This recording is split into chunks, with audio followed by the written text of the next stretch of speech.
Ngayon na nga pala namin ikakabit mga pre. Etong sawali na ito.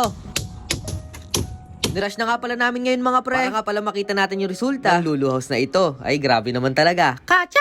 Bago nga pala natin simulan yung kwento na to, ako si Lelet, nagalulu ako pero masipag ako. Kaya tara, samahan nyo ako. Bago nga pala natin ikabit yung sawali na nabili natin mga pre, ilalagyan ko nga pala muna ng kahoy. Ito nga palang gagawin natin bintana dito sa may harapan na to. Para nga sa ganun mga pre, kapag nga pala nilagyan natin ng sawali, ay sakto-sakto dito sa bintana na ito. Ay grabe naman talaga. Kacha! Habang pinuputulan nga pala nila yung sawali sa baba mga pre. Bali ako ito, tamang pukpok nga lang pala. Para nga ako sakto kapag natapos nga pala sila magputol ng sawali, tapos nga din pala ako sa ginagawa ko na to. Saka nga pala mga pre, obligado nga pala natin bilisan yung paggagawa ng Lulu House na to. Kasi mga pre, meron nga daw namumuo na bagyo. Bali nakakatakot nga pala kasi mga pre kapag hindi nga pala to buo. Tapos syempre bigla na nga lang pala umulan ng malakas. Grabe mga pre, baka masira nga pala yung kinabit nating mga kahoy dito. Kapag nga pala walang bubong, tas walang dingding. Ay grabe naman talaga. Kacha! Shoutout nga din pala dito kay Kuyang Saldo. Bali siya nga pala mga pre yung tumulong sa atin sa pagkakabit ng sawali na ito. Para nga doon sa ganun, mapabilis nga pala tayo. At hindi tayo abutan ng malakas sa bagyo. Ay grabe naman talaga. Kacha! Saka nga pala obligado nga pala nating i-rush to mga pre. Dahil nga pala may next project tayo na gagawin dito. Bali syempre hindi ko nga pala muna sasabihin. Abangan nyo na nga lang pala sa mga next vlog ko mga pre. Para nga pala updated kayo sa gagawin nating susunod. Pero syempre mga pre, hindi nga din pala natin gagawin yung susunod nating project hanggat di natatapos nga pala tong ginagawa nating Lulu House na ito. Pagkatapos nga pala nila putulin yung sawali mga pre, bali iaakit na nga pala namin para maikabit na dito. Hindi na nga lang pala mga pre, nandito nga pala yung mga pamangking ko. Sila nga pala tumulong sa amin ni Kuyang Saldo para nga pala mapabilis itong pagkakabit na ito. Ay grabe naman talaga. Kacha! Buti na nga lang pala mga pre, sobrang dami nga pala namin nag-aakit ng sawali na to. Dahil nga pala wrong timing yung pagkakabit namin ngayon mga pre. Dahil ngayon mga pre, sobrang lakas nga pala ng hangin ngayon. At talagang mahirap iakit yung sawali, lalong-lalo na kapag tinangay ito. Pero syempre mga pre, nag-iingat naman kami. Kasi mga pre, ito nga pala sawali nito ay sobrang tatalim. Kapag nga pala hindi ka nag-ingat sa paghahawak na to, susugatan nga pala kayo mga pre. Kagaya ng sugat mo sa puso mo. Ay grabe naman talaga.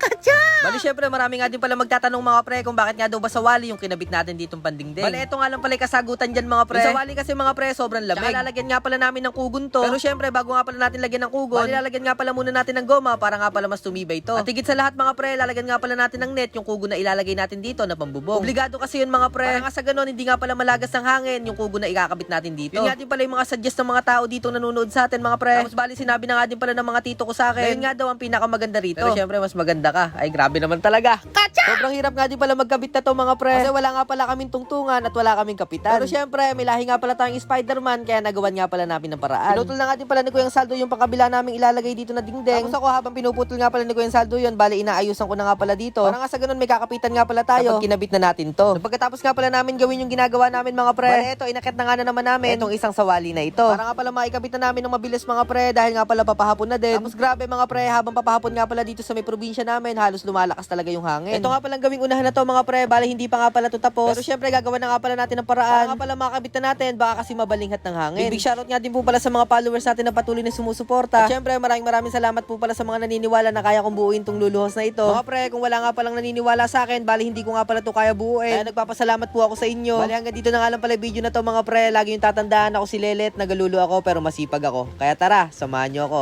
Kacha! So ay mga pre, bali ito, nalagyan na nga pala natin to ng sawali mga pre. Ayan, tas bukas siyempre mga pre, pagpapatuloy nga pala natin ito bukas kasi sobrang hapon na ngayon mga pre. Kaya bukas pre, lalagyan nga pala natin ito ng sawali at likod tapos lalagyan na pala natin ito ng kugon. Matatapos ang Lulu House natin guys. Maraming salamat sa panonood. Laging tatandaan ako si Lelet.